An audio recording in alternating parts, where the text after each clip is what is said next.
নিজের বুকটা নবী সাল্লাল্লাহু আলাইহি ওয়াসাল্লামের সামনে এইভাবে দিয়ে দিয়েছেন যে যতগুলো পাথর আসবে আমার গায়ে যেন লাগে, আমার নবীর গায়ে না লাগে।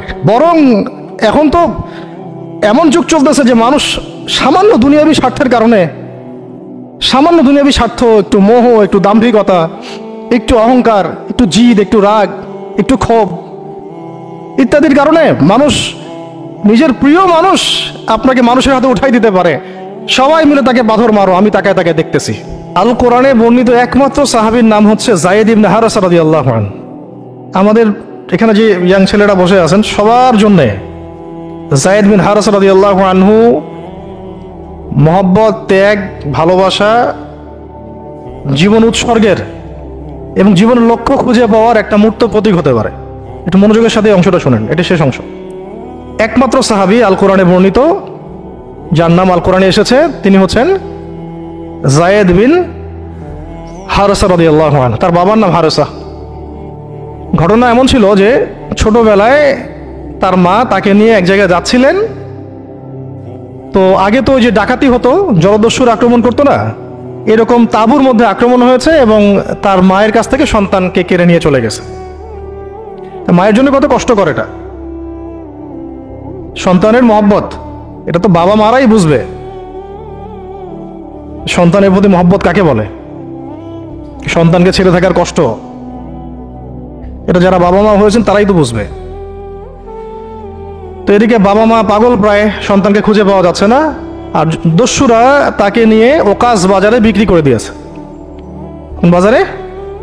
ওকাস। এটা ছিল মক্কায় একটা বাজার, ওখানে মেলা হতো, ওকাস, ওখানে বিক্রি করে দিয়েছে।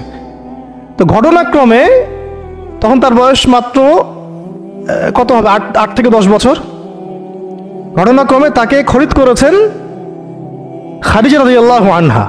খাদিজা রাদিয়াল্লাহু আনহার আত্মীয়, খাদিজা রাদিয়াল্লাহু আনহার আত্মীয়। তখন কিন্তু নবী সাল্লাল্লাহু আলাইহি ওয়াসাল্লাম নবুয়ত পান নাই, মানে ওহী আসেনি এখনো, বিয়েও হয়নি এখনো। খাদিজা রাদিয়াল্লাহু আনহার সাথে এখনো বিয়ে হয় নাই। তো তার আত্মীয় তাকে কিনে নিয়ে আসছেন, এনে খাদিজা রাদিয়াল্লাহু আনহার খেদমতে দিয়ে দিয়েছেন। খাদিজা রাদিয়াল্লাহু আনহার সাথে যখন নবী সাল্লাল্লাহু আলাইহি ওয়াসাল্লাম বিয়ে হলো তখন তো তার বয়স 40, আর আমাদের নবী সাল্লাল্লাহু আলাইহি ওয়াসাল্লামের বয়স 25। এটা বাংলাদেশে হইলে বাংলাদেশের মানুষ মেনে নিত না, তালাক করাই ছাড়তো অনলাইনের মাধ্যমে। কথা বুঝতে পারছেন? যদিও দুজন সুখী, যদিও ধরেন দুজন সুখী একে অপরকে পেয়ে, এখন যদি আমাদের এখানে কোনো ভাই 40 বছর বয়সের কোনো মেয়েকে বিয়ে করে যার নিজের বয়স হচ্ছে 20 বা 25, তো সমাজই ওকে তালাক দেওয়া ছাড়বে, যদিও সে ওই মেয়ের সাথে সুখী। হ্যাঁ, মানে বিয়ে কেন্দ্রিক যত জাহালাত এগুলোই দূর হয় নাই সমাজ থেকে এখনো। রাসূল সাল্লাল্লাহু আলাইহি ওয়াসাল্লামের সাথে বিয়ে হলো, বিয়ে হওয়ার পরে এমন হয় না যে আপনি কাউকে বিয়ে করেছেন এবং আপনার তাকে খুব পছন্দ হয়েছে, দুজনকে বেশ সন্তুষ্ট আর কি, তেমন আপনি চান না তাকে কিছু হাদিয়া দিতে, হাদিয়া তোফা দিতে মন চাবে না? হাদিয়া দিয়ে কি আবার কেউ ফেরত নেয়? তো হাদিয়া তোফা দিতে তো মন চাবে। খাদিজা রাদিয়াল্লাহু আনহা হাদিয়া দিচ্ছেন নবী সাল্লাল্লাহু আলাইহি ওয়াসাল্লামকে যে হে মুহাম্মদ, আমার খুব প্রিয় একজন দাস আছে, আমার খুব প্রিয় একজন দাস আছে, এবং তার চেহারা দেখে আমি বুঝতে পারি যে সে খুব বুদ্ধিমান এবং সে খুব সৎ। চেহারা দেখলে বোঝা যায় না মানুষের? চেহারা কিন্তু কথা বলে, চেহারাও কথা বলে, তবে দেখার চোখ থাকতে হবে, দেখার মতো চোখ থাকতে হবে। গুনাহের চোখ দিয়ে তো কারো চেহারা পড়ার সুযোগই নাই। যেমন আনাস রাদিয়াল্লাহু আনহু, তার জন্য নবী সাল্লাল্লাহু আলাইহি ওয়াসাল্লাম দোয়া করে দিয়েছিলেন না? তার মা দেখেই চিনে ফেলছেন যে হ্যাঁ উনি শেষ নবী, এই চেহারা কোনো মিথ্যাবাদীর চেহারা না, এরকম করে কথা বলা হচ্ছে। ইয়া রাসূলুল্লাহ, আমার ছেলের জন্য দোয়া করে দেন। আব্দুল্লাহ বিন সালাম রাদিয়াল্লাহু আনহু ইহুদি ছিলেন, যখন নবীজি মদিনায় গিয়েছেন তার চেহারা দেখেই তিনি বুঝে ফেলছেন যে তিনি শেষ নবী, এই চেহারা কোনো মিথ্যাবাদীর চেহারা হতে পারে না। তো ওই চোখ থাকতে হবে এবং ওই কলব থাকতে হবে পড়ার জন্যে। তো খাদিজা রাদিয়াল্লাহু আনহা হাদিয়া দিয়েছেন যে আমার খুব প্রিয় একজন দাস আছে, জায়েদ। তো নবী সাল্লাল্লাহু আলাইহি ওয়াসাল্লাম এটাকে গ্রহণ করেছেন, হাদিয়া গ্রহণ করে তিনি দেখেন জায়েদ বিন হারিসা রাদিয়াল্লাহু আনহুর তাকদীরটা কেমন হলো। জলদস্যু না, স্থলদস্যুদের হাত থেকে ওকাস বাজার থেকে চলে আসলো কোথায়? খাদিজা রাদিয়াল্লাহু আনহার বাসা, সেখান থেকে নবী সাল্লাল্লাহু আলাইহি ওয়াসাল্লামের সহবতে। চিন্তা করা যায়? এই তাকদীর তো ইউসুফ আলাইহিস সালামের চেয়েও কম সৌভাগ্যের না। ইউসুফ আলাইহিস সালামের কি হয়েছে? ভাইয়ের ষড়যন্ত্র, সেখান থেকে কূপ থেকে রাজপ্রাসাদ, সেখান থেকে জেল থেকে আবার রাজপ্রাসাদ। তারপরে তো পুরো মিশরের বড় একটা অংশের রাজনৈতিক দায়িত্ব, এবং সেখান থেকেই বনু ইসরাইল পরে আবার মিশরে আসলো। ওটা অন্য একদিন আলোচনা করবো ইনশাআল্লাহ। তো এখানে জায়েদ ইবনে হারিসা রাদিয়াল্লাহু আনহার তাকদীর কেমন? অনন্য সাধারণ, এত চমৎকার যে এটা তো ঈর্ষণীয়। আলী রাদিয়াল্লাহু আনহু ছাড়া এমন তাকদীর তো মনে হয় আর কেউ পান নাই, যে নবী সাল্লাল্লাহু আলাইহি ওয়াসাল্লামের ঘরের মধ্যে তিনি সবসময় তার সাথে তার খেদমত করছেন। শুধু তাই না, নবী সাল্লাল্লাহু আলাইহি ওয়াসাল্লাম তাকে নিজের পুত্র বানিয়ে নিলেন। জায়েদ আমার পুত্র, জায়েদ আমার ছেলে। দাস রাখলেন না। যখন তিনি জায়েদ বিন হারিসা রাদিয়াল্লাহু আনহুকে পেলেন, সবার সামনে এলান করে দিলেন যে সে আমার দাস না, ও আমার ছেলে, জায়েদ আমার ছেলে। নবী সাল্লাল্লাহু আলাইহি ওয়াসাল্লাম বলছেন জায়েদ আমার ছেলে, বলছেন যে আমি তাকে ভালোবাসি, ও আমাকে ভালোবাসে। অথবা এক জায়গায় এভাবে আসছে যে আমি তার উত্তরাধিকারী, সে আমার উত্তরাধিকারী। জায়েদ বিন হারিসা রাদিয়াল্লাহু আনহুর লকব ছিল হিব্বু রাসূলিল্লাহ, রাসূল সাল্লাল্লাহু আলাইহি ওয়াসাল্লামের প্রিয় ভাজন। আর জায়েদ বিন হারিসা রাদিয়াল্লাহু আনহুর ছেলের নাম ওসামা বিন জায়েদ। জায়েদ বিন হারিসা রাদিয়াল্লাহু আনহুকে একবার তিনি একটা সেনাবাহিনীর কাফেলার দায়িত্ব দিয়েছিলেন। কিছু সাহাবী একটু আপত্তি করেছিলেন, বয়স কম, আরো যোগ্য সাহাবী আছে। আবার ঠিক ওসামা বিন জায়েদ রাদিয়াল্লাহু আনহুকে যখন নবী সাল্লাল্লাহু আলাইহি ওয়াসাল্লাম শেষে একদম ইন্তেকালের কয়েকদিন আগে জুরফে একটা সেনাবাহিনীর দায়িত্ব দিয়ে পাঠিয়েছিলেন, তখনও কেউ আপত্তি তুলেছিল যে ওসামার বয়স কম, 19 বছর 20 বছর বয়স, আরো বড় বড় যোগ্য সাহাবী আছে। তখন নবী সাল্লাল্লাহু আলাইহি ওয়াসাল্লাম বলেছিলেন যে ইতিপূর্বে তোমরা জায়েদের ব্যাপারেও আপত্তি তুলেছিলে, আর আজকে তোমরা ওসামার ব্যাপারেও আপত্তি তুলছো। তোমরা জেনে রাখো, তার বাবা এবং সে, মানে জায়েদ বিন হারিসা এবং ওসামা বিন জায়েদ, এই দুজনকে আমি ভালোবাসি। এই দুজন আমার প্রিয় ভাজন। তো জায়েদ বিন হারিসা রাদিয়াল্লাহু আনহু এখানে বড় হতে লাগলেন। এক পর্যায়ে তো ওহী আসলো, ইসলাম কবুল করলেন। ইসলাম কবুল করার আগে একটা ঘটনা ছিল, ওইটা ভুলে গেছিলাম, দেরি হচ্ছে কি? আচ্ছা, ইসলাম কবুল করার আগে একবার তার বাবা মা তার খোঁজ পেয়েছিলেন। হজ করতে আসছেন কিছু মানুষ মক্কায়, তখন হজমরা ছিল বিকৃত, এসে দেখছে যে এই তো জায়েদ। তো ফিরে গিয়ে তার বাবাকে খবর দিছে, জায়েদকে দেখলাম মক্কায়। তো তার বাবা আসছেন হারিসা, ঠিক আছে, এসে চিনতে পারছেন আমার ছেলে। তো মুহাম্মদ সাল্লাল্লাহু আলাইহি ওয়াসাল্লামকে বলেছেন যে আমার ছেলেকে আমি কিছু মুক্তিপণের বিনিময়ে নিয়ে যেতে চাই।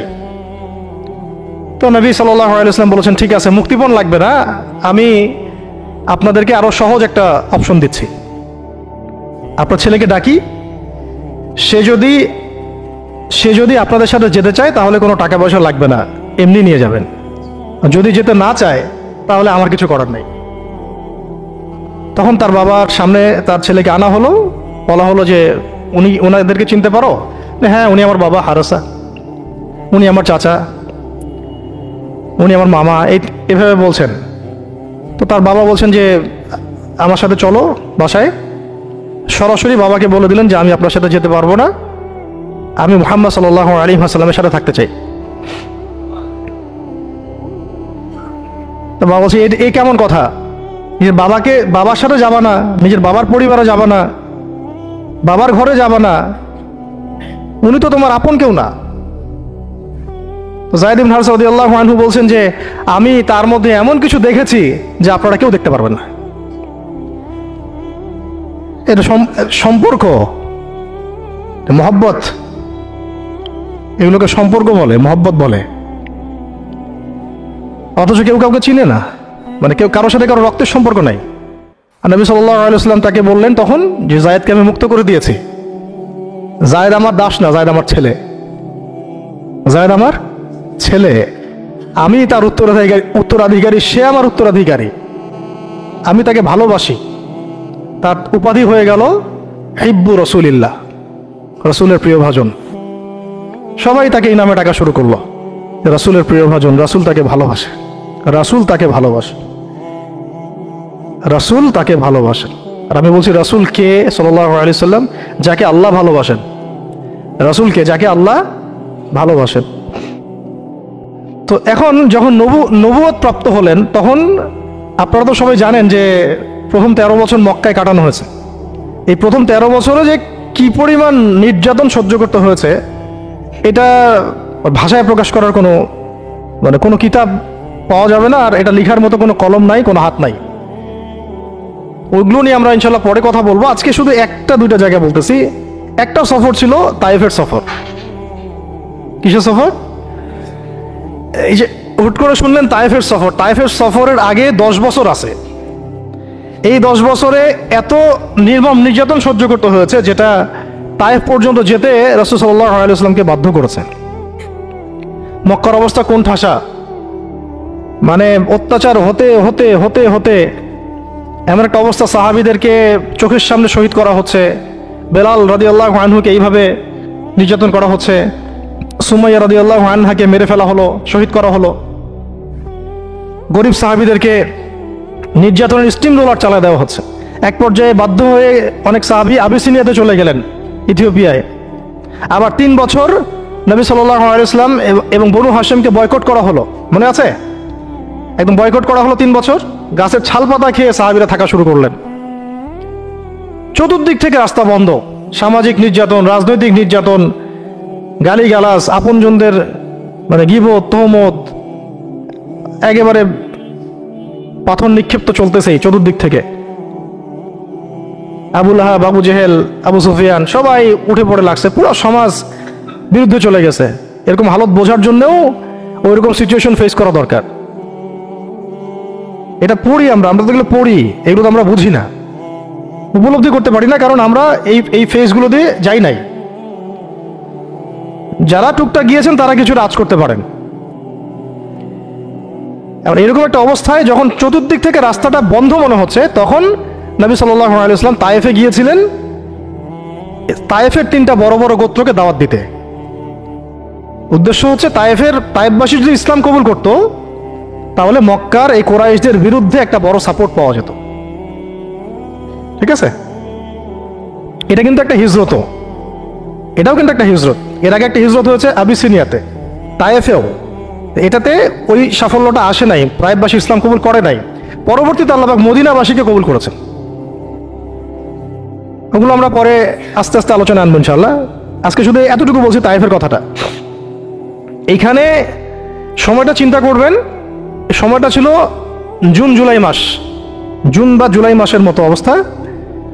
মানে মানে কাঠ ফাটা রোদ বলতে আমরা যা বুঝি, প্রচন্ড রোদ, প্রচন্ড গরম, মরুভূমির উত্তপ্ত একটা অবস্থা। এই অবস্থায় মক্কা থেকে তায়েফের ডিস্টেন্স হচ্ছে প্রায় 100 কিলোমিটার, প্রায় 100 কিলোমিটার। যারা তায়েফে গিয়েছেন তারা হয়তো জানবেন, এটা পাহাড়, মানে মাটির নিচ থেকে তায়েফ শহরটা দেখা যায়। এই যে পাহাড়ের গা বেয়ে যে উঠতে হয়, এখন তো গাড়ি আসছে, গাড়ির যুগ, এই গাড়ি দিয়ে উঠতেও এই নিচ থেকে উপর পর্যন্ত 40 কিলোমিটার, মানে পাহাড়ের গা বেয়েই 40 কিলোমিটার রাস্তা এইভাবে সফর করে করে করে করে তায়েফের শহরের উপরে পৌঁছাতে হয়। এই কাজটা নবী সাল্লাল্লাহু আলাইহি ওয়াসাল্লাম তার সময় করেছেন পায়ে হেঁটে, তাও জুন জুলাই মাসের মতো উত্তপ্ত অবস্থায়, গরমের অবস্থায়। এবং এই সফরে নবী সাল্লাল্লাহু আলাইহি ওয়াসাল্লামের সাথে মাত্র একজন সাহাবী ছিলেন। সেই সাহাবীর নাম যায়েদ ইবনে হারেসা রাদিয়াল্লাহু আনহু, আর কেউ না, রাসূলের প্রিয় ভাজন। তাহলে বুঝতে পারছেন কত কত কাছের সম্পর্ক। আর কেউ না, কোনো সাহাবী না, যায়েদ ইবনে হারেসা রাদিয়াল্লাহু। ঠিক যেমন গারে সাওরে কেউ নাই, কোনো সাহাবী নাই, কে আছেন? আবু বকর রাদিয়াল্লাহু আনহু। আয়েশা রাদিয়াল্লাহু আনহা বলতেন মাঝে মাঝে যে যদি রাসূল সাল্লাল্লাহু আলাইহি ওয়াসাল্লাম জীবিত থাকতেন তাহলে যায়েদ ইবনে হারেসা রাদিয়াল্লাহু আনহুকে মনে হয় তিনি তার পরবর্তী স্থলাভিষিক্ত হিসেবেই ঘোষণা করে দিয়ে যেতেন। এত ভালোবাসতেন তিনি তাকে, মনে হতো যেন যায়েদ বিন হারেসা রাদিয়াল্লাহু আনহুকে তিনি পরবর্তী স্থলাভিষিক্ত করে দিয়ে যাবেন, এত ভালোবাসতেন। যখন যায়েদ বিন হারেসা কোনো সফর থেকে ফিরত, আমি আয়েশা রাদিয়াল্লাহু আনহা বলছেন, আমি রাসূল সাল্লাল্লাহু আলাইহি ওয়াসাল্লামকে এত মানে কি একটা বস গ্রিটিংস বলি না আমরা, অভিবাদন, এত ব্যস্ত হয়ে অস্থির হয়ে আলিঙ্গন করতে দেখি নাই যেমনটা যায়েদ বিন হারেসার ক্ষেত্রে তিনি করতেন। বহু সফরে তিনি তাকে পাঠিয়েছেন, সারিয়া অভিযানে। সারিয়া মানে যে সফরগুলোতে আমাদের নবীজি নিজে যান নাই কিন্তু সাহাবীদেরকে পাঠিয়েছেন, কোনো সামরিক অভিযান, এটাকে বলা হয় সারিয়া। আর গাজওয়া হচ্ছে এমন যুদ্ধ যেখানে নবীজি নিজে গিয়েছেন, অ্যাজ এ কমান্ডার উপস্থিত ছিলেন। তো একবার একটা সফর থেকে যায়েদ ইবনে হারেসা রাদিয়াল্লাহু আনহু এসেছেন। আয়েশা রাদিয়াল্লাহু আনহা বলছেন তার গায়ে, আমাদের নবীজির গায়ে আর সতরটা কোনো রকম ঢাকা ছিল, উপরে পোশাক নাই, মানে গায়ের উপরের পোশাকটা তিনি পরেনি নাই। এই অবস্থাতে তিনি আয়েশা রাদিয়াল্লাহু আনহার ঘরে ছিলেন। ওইখানে এসে যায়েদ ইবনে হারেসা রাদিয়াল্লাহু আনহু নক করেছেন দরজায়। ওই অবস্থায় তিনি উঠে গিয়ে যায়েদ ইবনে হারেসা রাদিয়াল্লাহু আনহুকে আলিঙ্গন করা শুরু করলেন, কপালে চুমু দেওয়া শুরু করলেন যে আমার প্রিয় ভাজন আসছে। ওই সাহাবীকে সাথে নিয়ে তিনি সফর করছেন তায়েফে। তায়েফে যাওয়ার পরে 3টা গোত্রনেতা ছিল ওখানে। অনেক বড় কথা, তো আমি অল্প করে বলছি সময় সংক্ষিপ্ততার কারণে। একটা গোত্রনেতার নাম হচ্ছে আব্দে ইয়ালাইল। এর আন্ডারে বহু মানুষ ছিল, যদি সে ইসলাম কবুল করতো তাহলে সবাই ইসলাম কবুল করত, সে করে নাই। একটা গোত্রনেতার নাম ছিল আব্দে মাসউদ, তার আন্ডারে বহু মানুষ ছিল এবং ধনী ধনী বড় বড় ধনী ব্যবসায়ী, রাজনীতিবিদ, সে ইসলাম কবুল করে নাই। আরেকটা লোক ছিল, তার নাম হাবিব বিন আমর, এই 3 নাম্বার গোত্রনেতা। তো সেও ইসলাম কবুল করে নাই। ইসলাম কবুল না করার কারণে এই 3টা গোত্রনেতার কাছ থেকে, আপনারা কি মনে করেছেন একদিন দাওয়াত দেওয়া হয়েছে? প্রায় 1 মাস নবী সাল্লাল্লাহু আলাইহি ওয়াসাল্লাম এই তায়েফের এই ময়দানে ছিলেন, দাওয়াতের ময়দানে। কোনো কিতাবে আসছে 10 দিন, কোনো কিতাবে আসছে 15 দিন, 17 দিন, কিন্তু অ্যাপ্রক্সিমেটলি 1 মাস, এটা বিভিন্ন সিরাতের কিতাবে আসছে। এই 1টা মাস তায়েফে থাকা, খাওয়া দাওয়া তো আল্লাহ ভালো জানেন কি হয়েছে। তার সাথে একজন মাত্র সাহাবী, দরজায় দরজায় দাওয়াত দেয়া, এবং সবাই দাওয়াত রিফিউজ করলো। বড় বড় 3টা গোত্রনেতাও রিফিউজ করে দিল। শুধু যে রিফিউজ করলো তা না, বরং এমন টিটকারি শুরু করলো, এমন ব্যঙ্গাত্মক আচরণ শুরু করলো যে শেষ পর্যন্ত ওই এলাকার যত ছোকরা ছিল, যুবক, তরুণ, কিশোরী বেশি আসছে বর্ণনায়, এদেরকে লেলিয়ে দেওয়া হলো, সবার হাতে পাথর উঠিয়ে দেওয়া হলো যে এই ব্যক্তি মাজনুন, নাউযুবিল্লাহি মিন যালিক। মাজনুন মানে পাগল, এই ব্যক্তি কাযযাব, এই ব্যক্তি মিথ্যাবাদী, এই ব্যক্তি সাহের, এই ব্যক্তি জাদুকর। কাকে বলা হচ্ছে? সবাই মিলে পাথর মারো তাকে, নাউযুবিল্লাহি মিন যালিক। দৃশ্যটা একটু চিন্তা করেন। 10 বছর মক্কায় দাওয়াত দেওয়ার পর চতুর্দিক থেকে কুরাইশদের নির্যাতন, নিপীড়ন, শারীরিকভাবে, মানসিকভাবে, আত্মিকভাবে, সামাজিক বয়কট, 3 বছর গাছের ছাল পাতা খেয়ে পাহাড়ের পদতলে জীবন কাটানো বনু হাশেমের। আবার আমল হুজনও হয়ে গেছে। ওই একই বছরে কয়েকদিনের মধ্যেই চাচা আবু তালেবও ইন্তেকাল করেছেন, খাদিজা রাদিয়াল্লাহু আনহাও ইন্তেকাল করেছেন। কি অবস্থা, কি অবস্থা ওই সময় চিন্তা করে, কি কষ্টের সময়, কি রকম কষ্টের সময় আমরা তো উপলব্ধি করতে পারবো না। রাসূল আর সাহাবীদের কষ্ট কি উপলব্ধি করতে পারবো?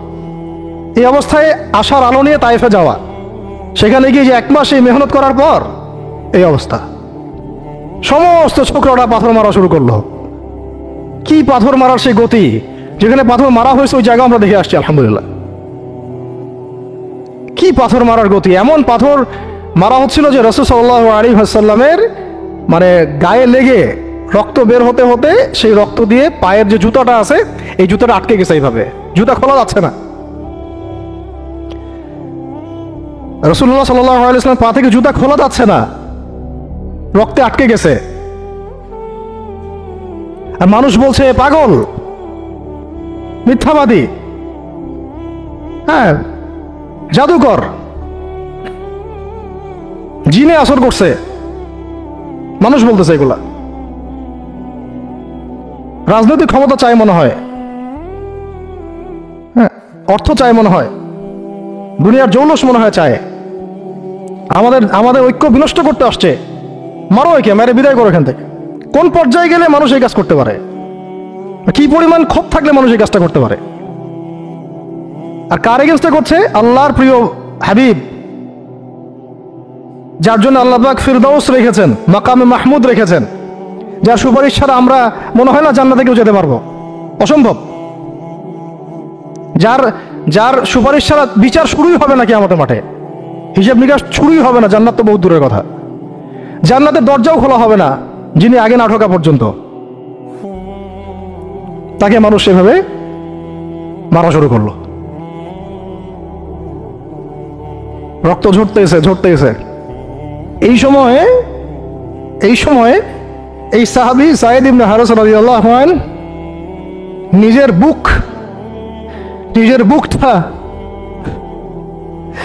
বুকটা নবী সাল্লাল্লাহু আলাইহি ওয়াসাল্লামের সামনে এইভাবে দিয়েছেন যে যতগুলো পাথর আসবে আমার গায়ে যেন লাগে, আমার নবীর গায়ে না লাগে। বুক যখন থেতলায় গেছে তখন পিঠ দিয়ে দিয়েছেন, ইয়া রাসূলুল্লাহ আপনার গায়ে একটা পাথর যেন না লাগে, আমার পিঠে লাগুক। এই সময়টা চিন্তা করেন, সাহাবীর কথা চিন্তা করেন, তাদের ত্যাগ তিতিক্ষার কথা চিন্তা করেন, ওই সময়ের সবরের কথা চিন্তা করেন। আর তায়েফবাসী নবী সাল্লাল্লাহু আলাইহি ওয়াসাল্লামের আপনজন ছিল।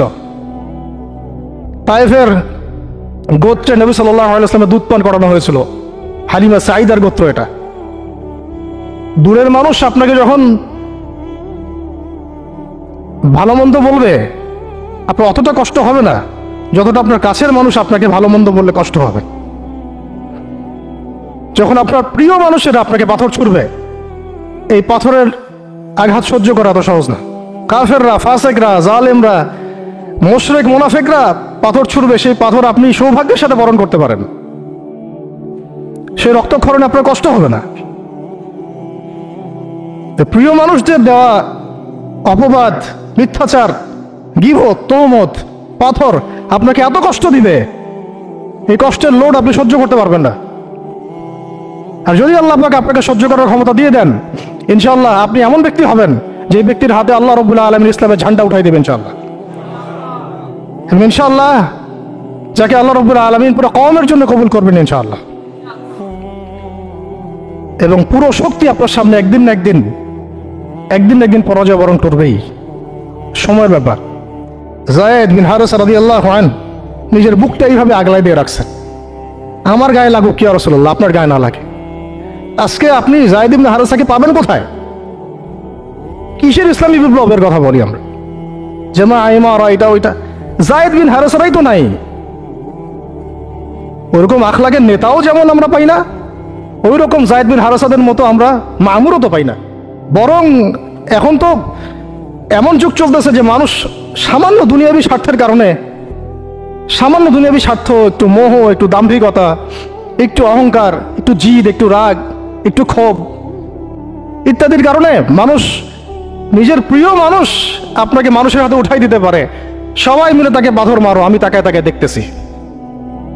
সবাই তাকে পাথর মারো, আমি তাকায় দেখতেছি। যেন নিজের প্রিয় মানুষকে পাথর মারলে এটা দেখলে আপনার মনে আরো শান্তি আসতেছে। কিভাবে আপনি আপনার প্রিয় মানুষকে হাজারো লক্ষ মানুষের হাতে উঠাই দিতে পারেন, যে মানুষটা তাকে ধর্ষণ করবে, ছিঁড়ে খাবে, পাথর মেরে থাতলা করবে, আবার আপনি তাকে মহব্বতের দাবিও করেন? কিসের মহব্বত? মহব্বত কাকে বলে? মহব্বত তো এইটা যেটা যায়েদ ইবনে হারেসা রাদিয়াল্লাহু আনহু করেছেন। এটা কি মহব্বত না? এইরকম মহব্বতের নিদর্শন কি আমাদের মধ্যে আছে? কাকে মহব্বত বলা হয় আসলে? আপনারা দৃশ্যটা চিন্তা করেন, এগুলো সিরাতের কিতাবে মওজুদ, পড়েন। নিজের বুকটা তিনি আগলায় দিয়ে রাখছেন, ঠিক এরকমই উহুদের মাঠেও নিজের বুক আগলায় দিয়ে রাখছেন তালহা রাদিয়াল্লাহু আনহু। দূর থেকে একটার পর একটা তীর আসতেছে, ওনার গায়ে লাগতেছে। তীরের আঘাত কি চারটাখানি কথা? সাদ বিন আবি ওয়াক্কাস রাদিয়াল্লাহু আনহু পিঠ দিয়ে রাখছেন, ইয়া রাসূলুল্লাহ আপনার গায়ে যেন না লাগে। তোমরা জীবন্ত শহীদ দেখতে চাও, তালহাকে দেখো। 70-এর বেশি আঘাত তার গায়ে ছিল উহুদের দিন। সাদ বিন আবি ওয়াক্কাস রাদিয়াল্লাহু আনহুকে নবীজি বলছেন যে হে সাদ, তীর ছুড়ো, তোমার জন্য আমার পিতামাতা কুরবান হয়ে যাক। কোন সাহাবীর জন্য নবীজি এমন কথা বলেন নাই যে তোমার জন্য আমার পিতামাতা কুরবান হয়ে যাক। এবং সাহাবীরা বলতেন ইয়া রাসূলুল্লাহ আপনার জন্য আমার পিতামাতা কুরবান হয়ে যাক। একমাত্র সাহাবী সাদ বিন আবি ওয়াক্কাস রাদিয়াল্লাহু আনহুর জন্য নবী সাল্লাল্লাহু আলাইহি ওয়াসাল্লাম এই কথা বলেছেন। ওই ময়দানে উম্মে ওমারাও ছিলেন, মহিলা সাহাবী, অনবরত তীর ছুঁড়েছেন রাসূলের গায়ে যেন আঘাত না লাগে। ওই ময়দানে হানজালা ছিলেন, ছুটতে ছুটতে আবু সুফিয়ান পর্যন্ত পৌঁছে গিয়েছেন। ওই অবস্থায় তার শাহাদাত হয়ে গেছে, তাকে মারতে পারেন নাই, উল্টা তার গায়ে আঘাত লেগে গেছিল। গাসাসুল মালায়েকা, শহীদ হওয়ার পরে দেখা যায় তার দেহটা মাটি থেকে উপরে উঠে আসে আর দেহ থেকে পানি ঝরতেছে। নবীজি জিজ্ঞাসা করা হলো তার এই হালত কেন? নবী সাল্লাল্লাহু আলাইহি ওয়াসাল্লাম বললেন যে গত রাত্রে স্ত্রীর সাথে ছিল, সে জিহাদের ডাক আসছে, ওই বিছানা থেকে চলে আসছে, বেচারা বিছানা থেকে এখানে চলে আসছে। হানজালা রাদিয়াল্লাহু আনহু শহীদ হয়ে গেছে, ফেরেশতারা তাকে গোসল দিচ্ছেন, এই যে পানি দেখা যাচ্ছে। ওই মাঠে সাদ বিন রবি রাদিয়াল্লাহু আনহু ছিলেন, একদম শেষ নিঃশ্বাস যাচ্ছে তার অবস্থা। আমাদের নবীজি বললেন সাদ বিন রবিকে খুঁজে বের করো, সে আমার প্রিয় ভাজন, তাকে খুঁজে বের করো। খুঁজতে গিয়ে দেখা গেল যে তিনি এইরকম একটা হালত, 60-70টা আঘাতের চিহ্ন নিয়ে প্রায় যান যাচ্ছে অবস্থা। সাহাবী বললেন হে সাদ, রাসূল সাল্লাল্লাহু আলাইহি ওয়াসাল্লাম তোমাকে সালাম দিয়েছে। রাসূল তোমাকে সালাম দিয়েছেন আর জিজ্ঞাসা করছেন তুমি কেমন অনুভব করতেছো এখন? সাদ বিন রবি বলছেন রাসূলের কাছে আমার সালাম পৌঁছে দিও, আর আল্লাহর কসম আমি জান্নাতের ঘ্রাণ পাচ্ছি এখন। এটা বলতে বলতে তার শাহাদাত হয়ে যায়। আর তিনি বলতে বলতে একটা কথা শেষে বলে গিয়েছিলেন যে আমি চলে যাওয়ার পরে, তিনি আনসারদের নেতা ছিলেন, আমি চলে যাওয়ার পর তোমরা থাকা অবস্থায় যদি মুহাম্মদ সাল্লাল্লাহু আলাইহি ওয়াসাল্লামের গায়ে একটা আঁচড়ও লাগে, তোমরা আল্লাহর সামনে কোনো হুজ্জাত দিতে পারবে না। আমি চলে যাওয়ার পরে যদি মুহাম্মদ সাল্লাল্লাহু আলাইহি ওয়াসাল্লামের গায়ে একটা আঁচড়ও লাগে, তোমরা আল্লাহর সামনে কোনো হুজ্জাত দিতে পারবে না। আর আমরাও তো এখন দুনিয়াতে বেঁচে আছি, আমাদের নবী সাল্লাল্লাহু আলাইহি ওয়াসাল্লামের গায়ে কি না লাগতেছে, আমরা কি বা করতে পারতেছি। কত সাহাবী। একটা কথা বলতে ভুলে গেছিলাম, যায়েদ বিন হারেসা রাদিয়াল্লাহু আনহু ইসলামের পরে যে ভাই সম্পর্ক করে দেওয়া হয়েছিল, দিনী ভাই, যায়েদ বিন হারেসা রাদিয়াল্লাহু আনহু দিনী ভাই ছিলেন হামজা রাদিয়াল্লাহু আনহু, সাইয়্যিদুশ শুহাদা। তার হালত আমরা দেখেছি উহুদের মাঠে, এমন সিংহ যার সামনে কেউ লড়াই করতে পারে না। আর আল্লাহর যে সিংহদের সামনে কাফেররা পেরে ওঠে না, পিছন থেকে আঘাত করে, তাকেও পিছন থেকে আঘাত করা হয়েছে। বর্ষা বের হয়ে গেছে নাভির নিচ দিয়ে, ওই অবস্থায় মারতে আসছিলেন তিনি, ওয়াহশী তাকে শহীদ করেছিল। নবী সাল্লাল্লাহু আলাইহি ওয়াসাল্লাম তার লাশ দেখে অঝোর নয়নে কেঁদেছেন, কারণ তার বুকটা চিরে ফেলছিল কাফেররা, চিরে কলিজা বের করার চেষ্টা করছিল, পারে নাই, কলিজা বের করে চিবাই খাওয়ার চেষ্টা করছিল। তাহলে কাফেরদের ক্ষোভ চিন্তা করেন, কাফেররা আমাদের ব্যাপারে কি পরিমাণ ক্ষোভ লালন করে, তারা আমাদের ব্যাপারে কি পরিমাণ ক্ষোভ লালন করে ভিতরে এটা আমরা জানিও না, বুঝিও না। আমরা ওদের সাথে বন্ধুত্ব করতে চাই, ওদেরকে আমাদের নিজেদের আপন মনে করি, ওদের হাতে আমরা আমাদের দিনী ভাইদেরকে উঠাই দিই, বোনদেরকে উঠাই দেই, আপনজনদেরকে উঠাই দেই। হামজা রাদিয়াল্লাহু আনহুর এরকম হালত। তার দিনী ভাই ছিলেন যায়েদ বিন হারেসা রাদিয়াল্লাহু আনহু। বহু ঘটনা আছে, আমি যেটা বলতে যাচ্ছিলাম ওইখান থেকে এদিকে চলে আসছি। এরপরে নবী সাল্লাল্লাহু আলাইহি ওয়াসাল্লাম তায়েফের একটা আঙ্গুর বাগানে প্রবেশ করেন, এত ক্ষতবিক্ষত অবস্থায়। আর পাথরের ঢিলকে আপনারা এত তুচ্ছ মনে করেন না, কিন্তু এটা কিন্তু এত তুচ্ছ বিষয় না, কিন্তু এটা যন্ত্রণাদায়ক বিষয়। তার মধ্যে বললাম তার আপন মানুষ, কাছের মানুষ।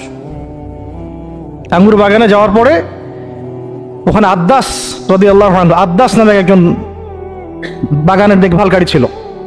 এই বাগান ছিল আবার উতবা এবং সাইবার, বড় আঙ্গুর বাগান।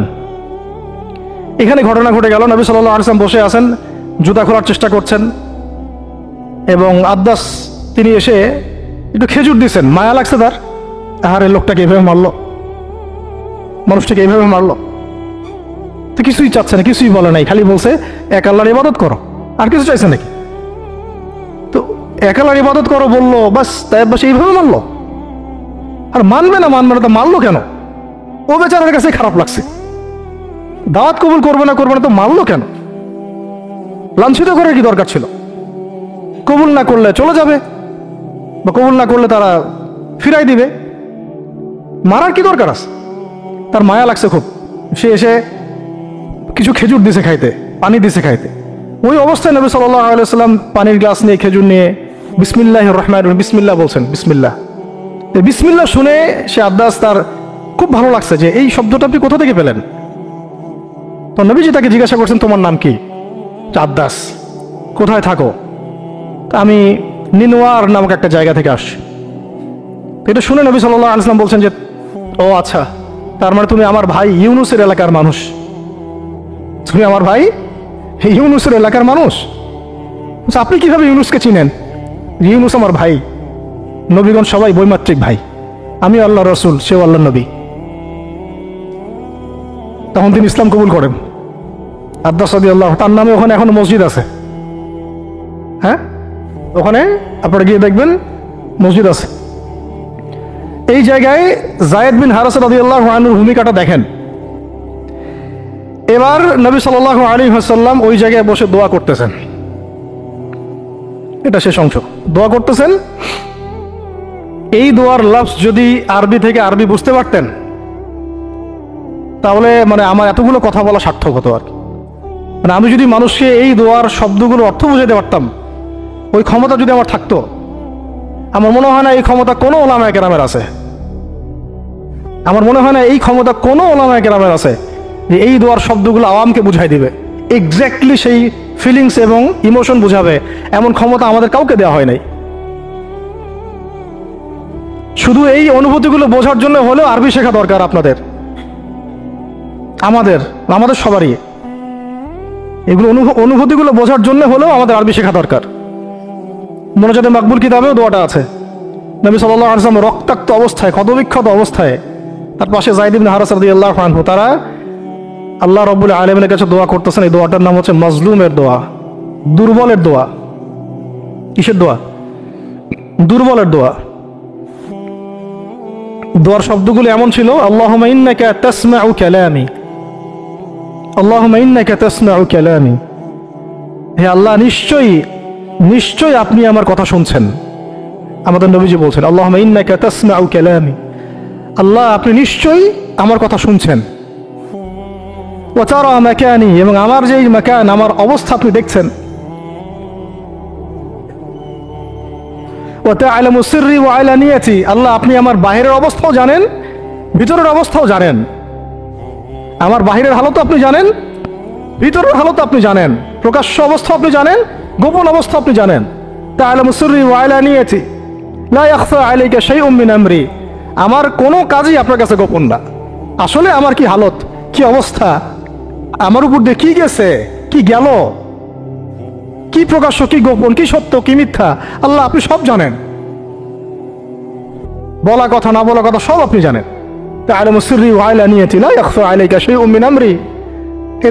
এরপরে নবীজি বলছেন, ওয়া আনাল বাঈসুল ফাকিরুল মুস্তাগীথুল মুস্তাজির আল ওয়াজিলুল মুশফিকুল মুকির আল মু'তারিফু বিযামবি। এক একটা শব্দ কিভাবে বোঝাবো আপনাদেরকে, আমার কাছে ভাষা নাই। আল্লাহ আমি দুর্দশাগ্রস্ত, আমি ফকির, আমি জিল্লতের শিকার, আমার অপরাধ আমি চিনতে পেরেছি। মানে এমন এমন শব্দ যেটা একজন নবী ছাড়া কারো মুখ দিয়ে বের হওয়া সম্ভব না। এমন এমন শব্দ যেটা ওহী ছাড়া সম্ভব না। আসআলুকা মাসআলাতাল মিসকিন, মিসকিনরা যেভাবে তোমার কাছে চায় আল্লাহ, আমি সেভাবে তোমার কাছে চাচ্ছি। ওয়া আবতাহিলু ইলাইকা ইবতিহালাল মুযনিবিয যালিল, একজন মানুষকে যখন অপদস্থ লাঞ্ছিত করা হচ্ছে, সেই মানুষ যেভাবে আপনার কাছে চায় আমি সেইভাবে আপনার কাছে চাচ্ছি।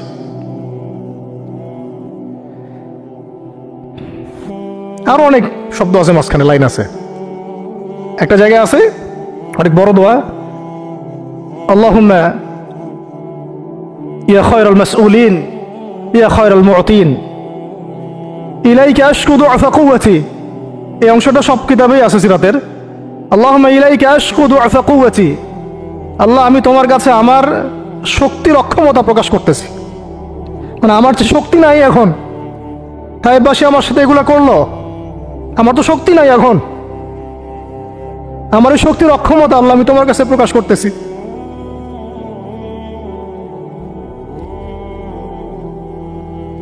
ইলাইকা আশকু দুআফা কুওয়াতি, আমার শক্তির যে কুওয়াতের অক্ষমতা, দুর্বলতা আমি তোমার কাছে প্রকাশ করতেছি। ওয়া কিল্লাতি হিলাতি ওয়া কিল্লাতি হিলাতি, এই যে সহনশীলতা, এই সয়ে নেওয়ার যে ক্ষমতার যে ঘাটতি, এগুলো আমি তোমার কাছে পেশ করতেছি। ওয়া হাওয়ানি আলান নাস ওয়া হাওয়ানি আলান নাস, আর এই যে পুরো মানুষ, তায়েফের পুরো মানুষ আমার সাথে যা করলো, তাদের সাথে লড়াই করার যে আমার অক্ষমতা, বা তাদেরকে বুঝানোর যে অক্ষমতা আমার, তাদেরকে যে আমি বুঝাতে পারতেছি না, এটা যে আমার অক্ষমতা, এই হালত আমি তোমার কাছে পেশ করতেছি।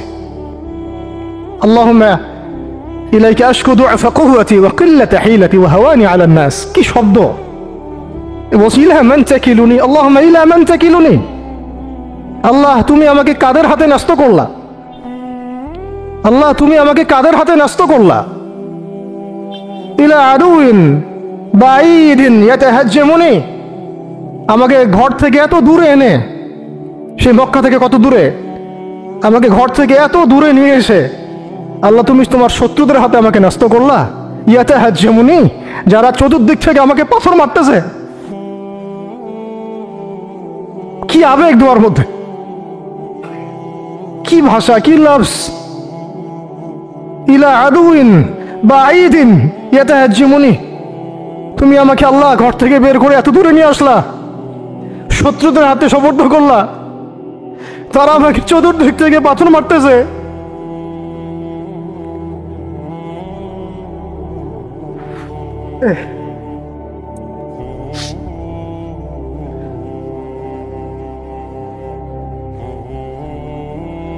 আম্মি লা করিবিন মাল্লাকতাহু আমরি, পরে নবীজি বলছেন আম্মি লা করিব, নাকি আমাকে কাছের মানুষদের হাতে নিয়ে আসছো আল্লাহ, আল্লাহ তুমি কি আমাকে কাছের মানুষদের হাতে উঠাই দিছ।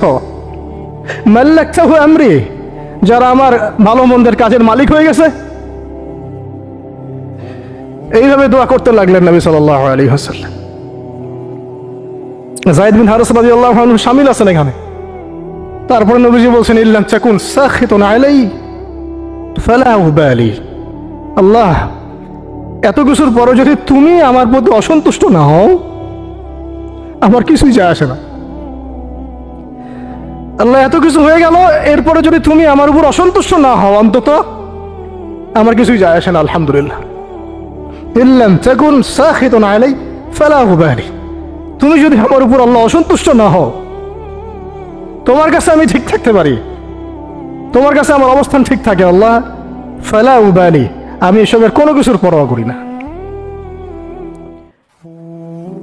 কিভাবে বুঝবেন এই ভাষা শব্দগুলো?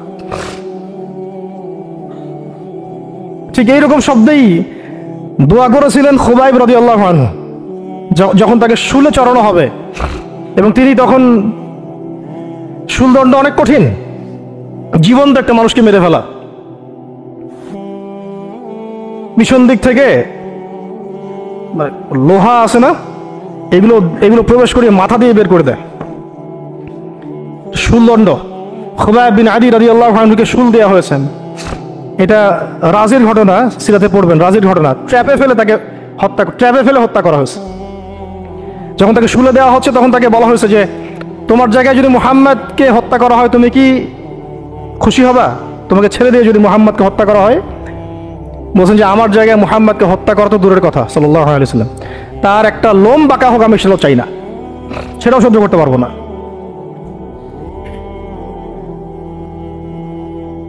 এরপর তিনি বলছিলেন, এই যে আমি বললাম ইল্লাম তাকুন সাখিতুন আলাইয়া ফালা উবালি এরকম দোয়া খুবাইব রাদিয়াল্লাহু আনহু করেছেন। তিনি বলছিলেন তখন লাস্তু উবালি হিনা উক্তালু মুসলিমান, লাস্তু উবালি হিনা উক্তালু মুসলিমান, যখন আমাকে মুসলমান হিসেবে শহীদ করে দেয়া হচ্ছে আমি কোনো পরোয়াই করি না। যখন আমাকে মুসলমান হিসেবে শহীদ করে দেয়া হচ্ছে আমি এর কোনো পরোয়াই করি না। লাস্তু উবালি হিনা উক্তালু মুসলিমান আলা আই শাক্কিন কানা ফিল্লাহি মাসরাই, আমাকে হত্যা করার সময় যেদিকেই তোমরা পাশ ফিরাও না কেন ওই পাশ আল্লাহর জন্যে। ওয়াযালিকা লিলাহ ওয়াযালিকা যাতুল ইলাহি ওয়া ইন ইয়াশা, আর তিনি তো এমন জাতের ইলাহ, এমন ইলাহ, তিনি একজন, আল্লাহর কথা বলা হচ্ছে, তিনি এমন একজন ইলাহ, তিনি যদি চান ইউবারিক আলা ফি কুল্লি শিলউইন মুমাজ্জাহ, তিনি আমার কেটে ফেলা প্রত্যেকটা হাড়ে এবং মাংসে বরকত দিয়ে দিবেন। এইভাবে তাকে হত্যা করা হয়েছে। খুবাইব রাদিয়াল্লাহু আনহু প্রতারণা করে ট্র্যাপে ফেলা হয়েছে। এরকম বীরে মামুনাও ঘটনা ঘটছে, এরকম 70 জন সাহাবীকে ট্র্যাপে ফেলে হত্যা করে দেওয়া হয়েছে। আপনারা সতর্ক থাকবেন। এই ঘটনার পরে বহু ঘটনা হয়েছে, সিরাতে হিজরত হয়েছে। উম্মে আইমান একজন সাহাবী ছিলেন, কি নাম, নবী সাল্লাল্লাহু আলাইহি ওয়াসাল্লামের অনেক প্রিয় ভজন। তিনি নবী সাল্লাল্লাহু আলাইহি ওয়াসাল্লামকে ভরণ পোষণ লালন পালন করেছেন, কিন্তু তিনি দেখতে কালো ছিলেন। খুব সুন্দরী নারী যেমন এমন না, ঠিক আছে। তিনিও ওই দাসের শ্রেণীর মধ্যেই ছিলেন। তাকে তো সবাই সচরাচর বিয়ে করতে যাচ্ছে না। নবী সাল্লাল্লাহু আলাইহি ওয়াসাল্লাম বলেছিলেন একবার যে তোমাদের মধ্যে কেউ আসো জান্নাতের একটা মেয়েকে বিয়ে করবা, তোমাদের মধ্যে কি এমন কেউ আসো যে জান্নাতি একটা মেয়েকে বিয়ে করবা? উম্মে আইমান, হ্যাঁ আমার প্রিয় ভজন উম্মে আইমান, উনি তো এমন সাহাবী ছিলেন নবী সাল্লাল্লাহু আলাইহি ওয়াসাল্লাম সম্মানার্থে, তার সম্মানার্থে চাদরও বিছাই দিছে উম্মে আইমান। আমি একটু ভুল হইতে পারি জায়গাটা, আপনারা একটু দেখে নিয়েন। তো নবী সাল্লাল্লাহু আলাইহি ওয়াসাল্লাম যখন উম্মে আইমানের কথা বলেছেন তখন অনেকেই দাঁড়ায় নাই বিয়ে করার জন্যে। তো যায়েদ বিন হারেসা রাদিয়াল্লাহু আনহু দাঁড়িয়েছেন, আমি বিয়ে করব। যায়েদ বিন হারেসা রাদিয়াল্লাহু আনহু নবী সাল্লাল্লাহু আলাইহি ওয়াসাল্লামের এই আদেশ পালনার্থে একজন জান্নাতি নারীকে বিয়ে করেছেন উম্মে আইমান, এবং তার গর্ভ থেকেই সন্তান জন্ম নিয়েছে উসামা বিন যায়েদ। উসামা বিন যায়েদ, ওই যার ব্যাপারে নবীজি শেষে বললেন যে উসামা, ওকে আমি ভালোবাসি, তার বাবাকে আমি ভালোবাসতাম। আরও একটা ঘটনা আছে, উসামা বিন যায়েদ রাদিয়াল্লাহু আনহুকে যখন আবু বকর রাদিয়াল্লাহু আনহু আবার মিশনে পাঠাচ্ছিলেন, কোন মিশনটা যেটা অসমাপ্ত ছিল, নবী সাল্লাল্লাহু আলাইহি ওয়াসাল্লামের ইন্তেকালের সময় ওই মিশনটা থেকে তারা ফিরে আসেন। পরে আবু বকর রাদিয়াল্লাহু আনহু আবার এই জায়েশ পাঠান জুরফ নামক জায়গায় রোমানদের এগেনস্টে। তো তখন কিছু কিছু সাহাবী আপত্তি তুলছিলেন। তখন আবু বকর রাদিয়াল্লাহু আনহু বলছিলেন যে সাকিলাতকা উম্মুকা ইবনুল খাত্তাব, হে ওমর তোমার মা তোমাকে হারায় ফেলুক। ওমর রাদিয়াল্লাহু আনহু বলছিলেন যে একটু ভেবে দেখেন, আরো বড় বড় সাহাবীরা আছেন, আনসারী সাহাবীরা আছেন। তখন আবু বকর রাদিয়াল্লাহু আনহু বলছেন যে ইস্তা'মালাহু রাসূলুল্লাহ, তাকে আল্লাহ রাসূল সাল্লাল্লাহু আলাইহি ওয়াসাল্লাম দায়িত্ব দিয়ে গিয়েছিলেন। ওয়া আনতা তা'মুরুনি আন আনজিহা, আর আনজিহু, আর তুমি আমাকে আদেশ করতেছো যে আমি তাকে স্থলাভিষিক্ত করব। তুমি ফিরে যাও, প্রস্তুতি গ্রহণ করো, সাহাবীদেরকে বলো প্রস্তুতি নিতে, তার ওসামার জাইশে যাবে।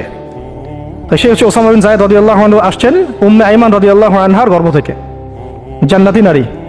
তো জান্নাতি নারীর জন্য রূপ সৌন্দর্য শর্ত না, জান্নাতি নারীর জন্য কি শর্ত না, রূপ সৌন্দর্য শর্ত না, তাকওয়া ঈমান এগুলো শর্ত। এরকম বিয়েও তিনি করেছেন নবী সাল্লাল্লাহু আলাইহি ওয়াসাল্লামের পছন্দ মতো। আবার তিনি যায়নাব বিনতে জাহাশ রাদিয়াল্লাহু আনহাকেও বিয়ে করেছিলেন। যায়নাব বিনতে জাহাশ রাদিয়াল্লাহু আনহাকে বিয়ে করেছিলেন, কিন্তু একটু শেষ করে দিচ্ছি, 5 মিনিট, একটু ধৈর্য ধরেন। যায়নাব বিনতে জাহাশ রাদিয়াল্লাহু আনহাকে তিনি বিয়ে করেছিলেন, এটাও নবী সাল্লাল্লাহু আলাইহি ওয়াসাল্লামেরই ইয়াতে তত্ত্বাবধানে হয়েছিল। নবী সাল্লাল্লাহু আলাইহি ওয়াসাল্লাম যায়নাব বিনতে জাহাশ রাদিয়াল্লাহু আনহাকে বলেছিলেন যে যায়েদকে বিয়ে করো, যায়েদ আমার অনেক প্রিয় ভাজন।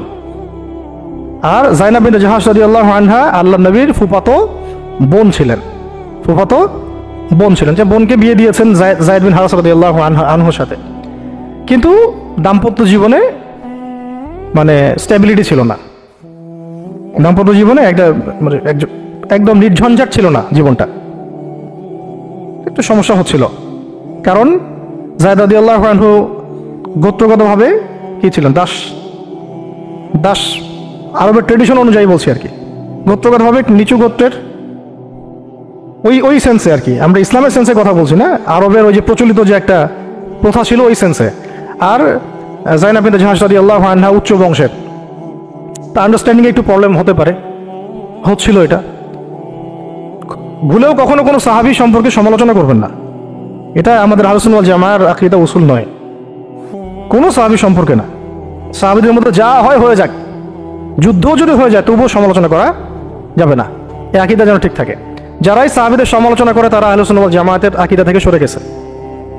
তো এখানে সাহাবীদের কোনো সমালোচনার সুযোগ নাই, কিন্তু দাম্পত্য জীবনে মনোমালিন্য হচ্ছিল, এটা খুব স্বাভাবিক বিষয়। বহু সাহাবীর জীবনে এমন অনেক ঘটনাই ঘটেছে, একাধিক বিয়ে, একাধিক তালাক, একাধিক অনেক কিছু হয়েছে। এটা মানুষ হতে পারে, কখনো ভ্যালিড কারণ থাকতে পারে, কখনো মানুষ শয়তানের প্ররোচনা থাকতে পারে, কখনো জিন শয়তানের প্ররোচনা থাকতে পারে, কখনো আরো অন্য কিছু হতে পারে।